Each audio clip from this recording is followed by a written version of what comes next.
ദൈവത്തിൻ്റെ സ്നേഹം, ദൈവത്തിന് മനുഷ്യരോട് സ്നേഹമുണ്ടോ? അല്ലെങ്കിൽ ഇത്രയും ജനങ്ങളുണ്ട് ഈ ലോകത്ത്, അപ്പോൾ ദൈവത്തിന് എല്ലാവരെയും കൂടി ഒരുമിച്ച് സ്നേഹിക്കാൻ പറ്റുമോ? തീർച്ചയായിട്ടും. നമ്മൾ ഈ ലോകത്ത് നോക്കിയ അനേകം തരം സ്നേഹങ്ങൾ കാണാം. അച്ഛനമ്മമാർക്കും മക്കളും അവരുടെ ഇടയിലുള്ള സ്നേഹം, അതുപോലെ ഭാര്യയും ഭർത്താവും തമ്മിലുള്ള സ്നേഹം, അതുപോലെ കൂട്ടുകാർ തമ്മിലുള്ള സ്നേഹം, യുവമിഥുനങ്ങൾ തമ്മിലുള്ള സ്നേഹം, അനേകം സ്നേഹം ഈ ഭൂമിയിലുണ്ട്. പക്ഷെ ദൈവത്തിൻ്റെ സ്നേഹം ഇതിൽ നിന്ന് എങ്ങനെയാണ് വ്യത്യസ്തമാകുന്നത്? ഇന്നത്തെ കാലത്ത് ആരെങ്കിലും സ്വന്തം ജീവനെ ദ്വേഷിച്ചിട്ട് കൂടെയുള്ള അല്ലെങ്കിൽ സ്നേഹിക്കുന്ന ഒരാളെ രക്ഷിക്കാൻ ശ്രമിക്കുമോ? പക്ഷേ നമ്മുടെ ദൈവം അങ്ങനെ ചെയ്തു. നമ്മുടെ യോഹന്നാൻ്റെ സുവിശേഷം 3-ാം അധ്യായം 16-ാം വാക്യം എടുത്താൽ അതിൽ കാണാം, തൻ്റെ ഏകജാതനായ പുത്രനിൽ വിശ്വസിക്കുന്ന ഏവനും നശിച്ചു പോകാതെ നിത്യജീവൻ പ്രാപിക്കേണ്ടതിന് അവനെ നൽകുവാൻ തക്കവണ്ണം ദൈവം ലോകത്തെ സ്നേഹിച്ചു. അതെ, ദൈവം തൻ്റെ സ്വന്തം പുത്രനെ നൽകിയാണ് ലോകത്തെ സ്നേഹിച്ചത്. കാരണം നമ്മളെല്ലാവരും പാപികളായിരുന്നു.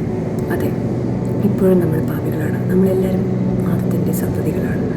അപ്പോൾ നമ്മൾ പാപം ചെയ്തിട്ടില്ല, അല്ലെങ്കിൽ നമ്മൾ പാപികളല്ല എന്ന് നമ്മൾ സ്വന്തമായിട്ട് പറഞ്ഞാൽ നമ്മൾ തീർച്ചയായിട്ടും പാപികളാണ്.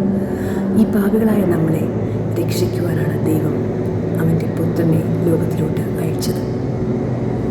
നമ്മൾ അവനിൽ വിശ്വസിക്കുകയാണെങ്കിൽ തീർച്ചയായിട്ടും നമ്മളെ ദൈവം രക്ഷിക്കുകയും നമുക്ക് ദൈവം നിത്യജീവൻ തരികയും ചെയ്യും. നമുക്ക് നമ്മളെ തന്നെ ശോധന ചെയ്യാം. നമുക്ക് ഇന്നുവരെയും ദൈവത്തിൻ്റെ സ്നേഹം അറിയാൻ സാധിച്ചിട്ടില്ലെങ്കിൽ നമുക്ക് ദൈവത്തിൻ്റെ പുത്രനെ വിശ്വസിച്ച് അവൻ്റെ രക്ഷയെന്ന് പ്രാപിക്കാം. പക്ഷെ നമ്മൾ അവൻ്റെ സ്നേഹത്തെപ്പറ്റി അറിഞ്ഞിട്ടും അറിയാത്ത പോലെ ജീവിക്കുകയാണെങ്കിൽ നമുക്ക് മാനസാന്തരപ്പെട്ട് ദൈവത്തോട് തിരിച്ച് വരാം. ദൈവം നമ്മളെ ഓരോരുത്തരെയും വിളിക്കുന്നു അവൻ്റെ അടുത്ത് ചെല്ലുവാൻ. എൻ്റെ മകനെ, എൻ്റെ മകളെ, ഞാൻ നിന്നെ സ്നേഹിക്കുന്നു. ഞാൻ നിൻ്റെ ഹൃദയത്തിൻ്റെ വാതിലിൽ വന്ന് മുട്ടുന്നു. നീ ഇന്ന് കതവ് തുറക്കുന്നു. അതെ, ദൈവത്തിന് നിങ്ങളെ വളരെയധികം ഇഷ്ടമാണ്. നിങ്ങളെ ലോകത്ത് ആരെല്ലാം വെറുത്താലും, ആരെല്ലാം നിങ്ങളെ ഇട്ടിട്ട് പോയാലും, ആർക്കെല്ലാം നിങ്ങളെ വേണ്ട എന്ന് പറഞ്ഞാലും ദൈവം പറയും, നീ എന്നെന്നും എൻ്റേതാണ്. നിൻ്റെ അമ്മയുടെ ഉദരത്തിൽ ഉരുവായതിനു മുമ്പ് തന്നെ ഞാൻ നിന്നെ കണ്ടിരിക്കുന്നു. അതെ, God loves you. God loves you so much.